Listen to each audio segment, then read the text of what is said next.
Maraming salamat po at Isabela State University. Mabuhay po kayo lahat.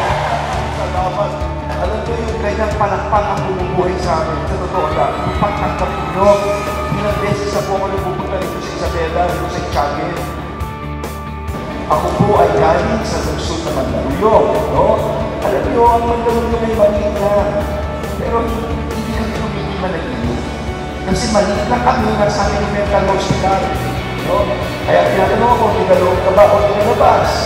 Bukod sa mental hospital, ang sa amin yung pambansang tulungan ng mga babae, yung correctional, puro tanay na. So, ang ginawa ko noon, dapat may pera kami. Anong dapat gawin? Naglagay kami ng mga ease of doing business. Yung 3 araw na 15 minutes lang namin ginawa. Pinatanggal ko lahat ng mga nangongotong. Tapos binaganda ko, parang i-charge lang yan. Binaganda ko yung aming kapulisyahan. Ang nangyari, inakal kami.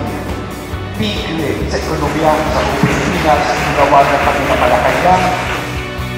Sa inyo lahat, mabuhay ang Isabela, mabuhay ang lahat. Maraming